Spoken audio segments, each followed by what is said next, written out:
December 7th, 1941,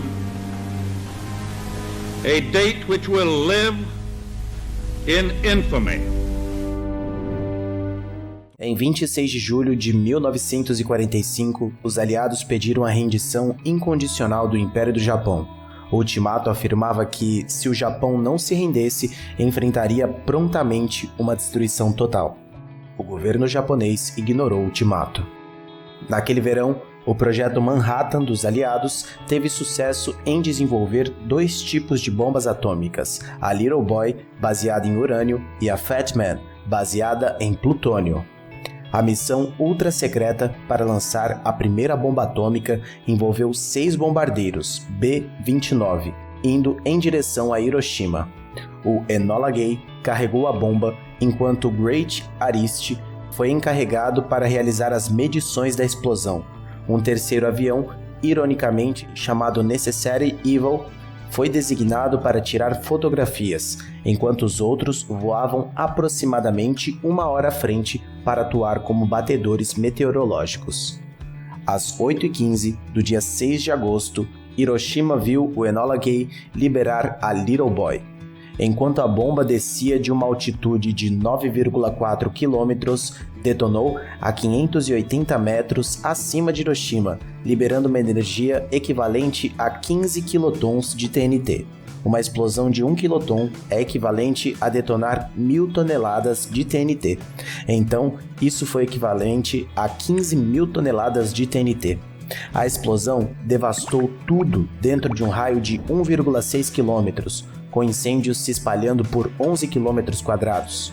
O Chicago Daily, em 1945, relatou a destruição massiva e os terríveis impactos da bomba. Decolou na ilha de Tinian. Desta vez, o alvo principal era Kokura, com Nagasaki como alternativa.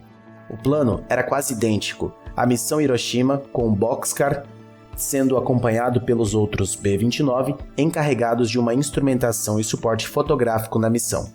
Às 11h01, sobre Nagasaki, o Bockscar deixou cair a bomba Fat Man, que explodiu 47 segundos depois, uma altitude de 503 metros, acima de uma quadra de tênis no Vale Industrial de Nagasaki, liberando a energia equivalente a 21 quilotons de TNT. Os bombardeiros atômicos de Hiroshima e Nagasaki resultaram na morte de 129 a 226 mil pessoas, em sua maioria civis, marcando a única vez em que armas nucleares foram usadas em conflito armado. O Japão se rendeu aos aliados em 15 de agosto, apenas 6 dias após o bombardeio de Nagasaki, efetivamente terminando a Segunda Guerra Mundial. Esses eventos desencadearam uma corrida armamentista nuclear entre os Estados Unidos e a União Soviética, mudando para sempre o curso da política global. Hoje, a arma nuclear mais poderosa no arsenal dos Estados Unidos é a B-83, uma bomba gravitacional termonuclear de rendimento variável. Sua capacidade destrutiva pode ser ajustada desde uma faixa de quilotons baixa até um máximo de 1,2 megatons de TNT, cerca de 80 vezes mais potente que a bomba lançada sobre Hiroshima.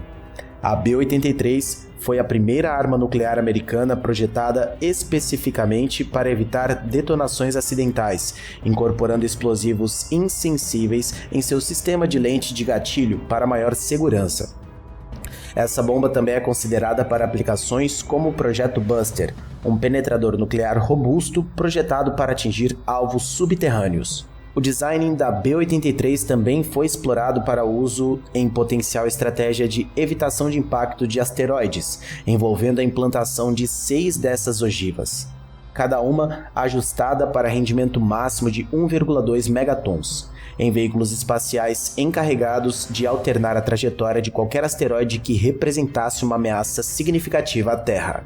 A B-83, atualmente a arma nuclear mais poderosa no arsenal dos Estados Unidos, foi superada pelo dispositivo anterior Castle Bravo, detonado em 1º de março de 1954. Este dispositivo detém o recorde de maior explosão nuclear já detonada pelos Estados Unidos.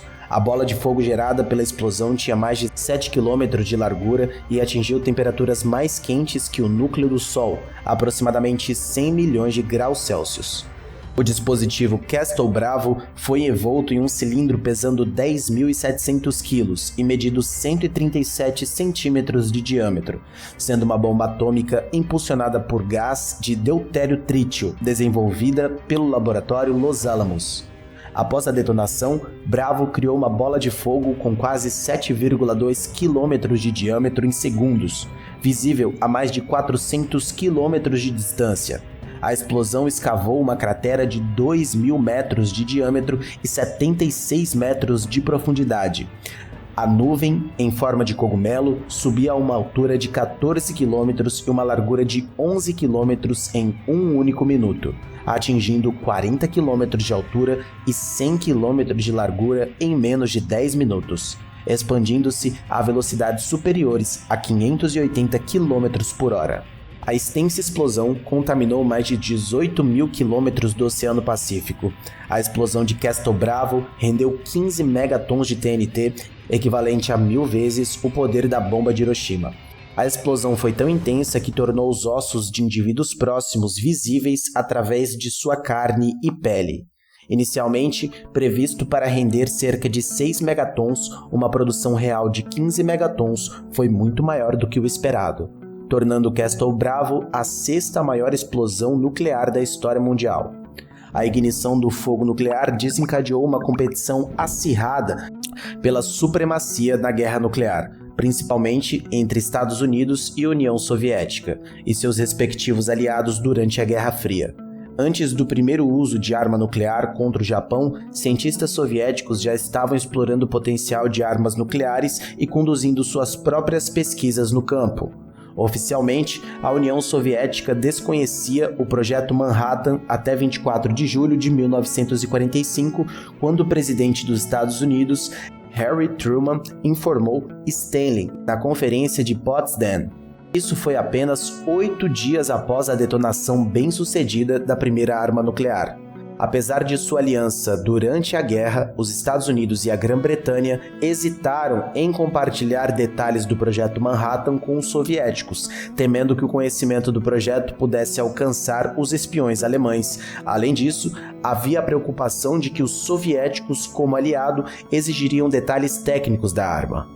Truman foi inicialmente surpreendido pela reação calma de Stalin quando informou sobre as armas nucleares, pensando erroneamente que Stalin talvez tivesse entendido a informação. No entanto, Stalin não tinha conhecimento do Projeto Manhattan há algum tempo, embora o projeto fosse tão secreto que Truman, como vice-presidente, não tinha sido informado sobre ele até assumir a presidência. Nos anos imediatos do pós-guerra, os Estados Unidos mantiveram o monopólio do conhecimento específico e das matérias-primas necessárias para armamento nuclear, mas, em segredo, o governo soviético estava trabalhando na construção de suas próprias armas atômicas, culminando na detonação da primeira bomba atômica soviética em 29 de agosto de 1949, conhecida no Ocidente como First Lighting. Este dispositivo era mais ou menos uma cópia da bomba Fat Man. Em meados da década de 1950, os Estados Unidos mantiveram uma posição incontestada de superioridade sobre a União Soviética em capacidades nucleares. Os soviéticos não tinham meios eficazes de fornecer ogivas nucleares aos Estados Unidos, tornando um ataque nuclear retaliatório inviável. Reconhecendo a desvantagem estratégica da União Soviética nas armas nucleares, a liderança sobre Nikita Khrushchev sentiu-se compreendida a responder o que consideravam chantagem nuclear dos Estados Unidos. Isso levou ao desenvolvimento da Tsar Bomb.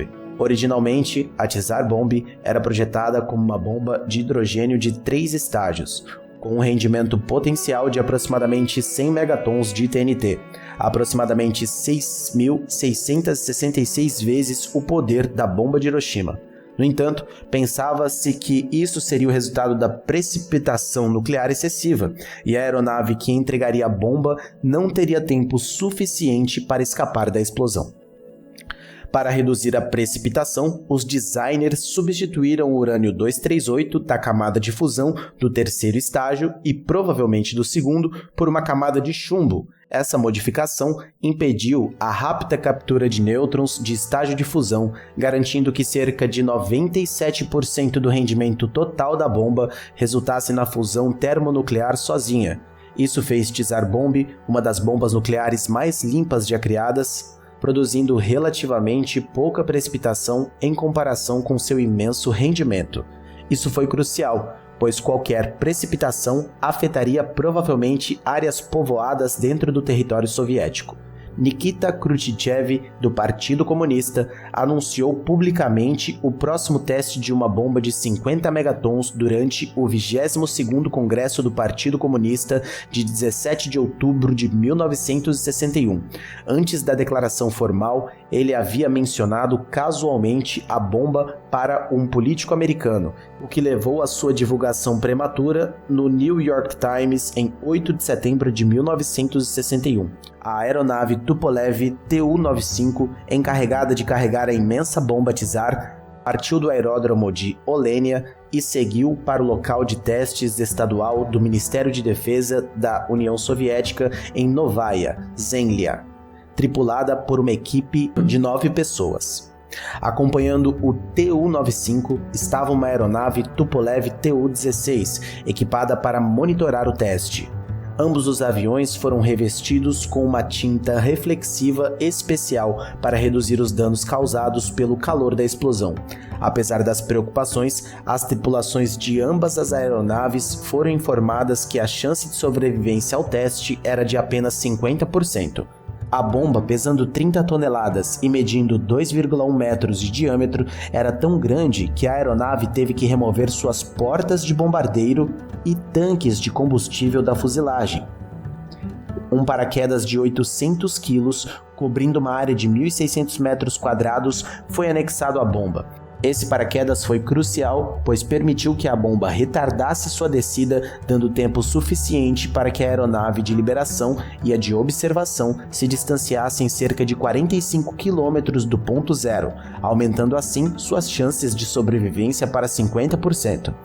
2 horas após a decolagem, a bomba foi lançada de uma altitude de 10.500 metros do alvo no campo de testes de Mityushka Bay. A bomba detonou às 11h32, horário de Moscou, em 30 de outubro de 1961, a uma altura de 4.200 metros. No momento da detonação, o Tu-95 estava a uma distância de 39 km da zona de explosão. Apesar dessa distância, a onda de choque atingiu a aeronave a 115 km de distância, fazendo cair aproximadamente 1 km de altitude. Milagrosamente, a tripulação conseguiu recuperar o controle e pousar em segurança. Estimativas iniciais relatam que o rendimento nuclear da Tsar Bomb em 58,6 megatons. Apesar das previsões que a bola de fogo Tsar Bomb poderia tocar o solo, a própria onda de choque impediu que isso acontecesse. A bola de fogo, medindo 8 km de largura, alcançou quase a mesma altitude da aeronave de lançamento e era visível a quase 1.000 km de distância. Observações foram feitas a partir da Noruega, Groenlândia e Alasca. A nuvem de cogumelos subiu a uma surpreendente altura de 67 km, quase 8 vezes a altura do Monte Everest, alcançando a mesosfera. No pico, a calota da nuvem se expandiu para uma largura de 95 km, enquanto a base se estendeu por 40 km. A onda de choque da explosão circulou o globo 3 vezes.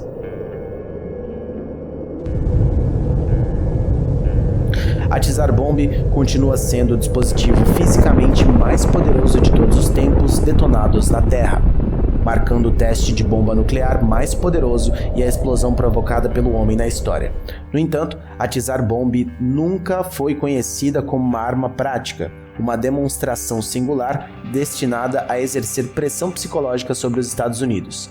Em meados da década de 1960, tanto os Estados Unidos quanto a União Soviética acumularam poder de fogo nuclear suficiente para destruir completamente um ao outro. Cada lado desenvolveu capacidade de lançar um ataque retaliatório devastador. Mesmo após absorver um ataque inicial completo, principalmente através de mísseis lançados de submarino, essa capacidade conhecida como Segunda Strike sustentou a política de destruição mútua assegurada, MAD. Essa doutrina sustentava que qualquer ataque nuclear de um lado resultaria na aniquilação total do atacante e do defensor, teoricamente dissuadindo ambos os lados a iniciar um conflito. Já se passaram 80 anos desde a primeira detonação nuclear no teste Trinity, e ainda vivemos sobre a sombra dessas poderosas que poderiam ser muito bem um grande filtro para a humanidade. E aí, o que você tem a dizer? Deixe aqui nos comentários. Não esqueça de se inscrever no Ciência Revelada e de deixar seu like para apoiar o canal. Muito obrigado e até a próxima!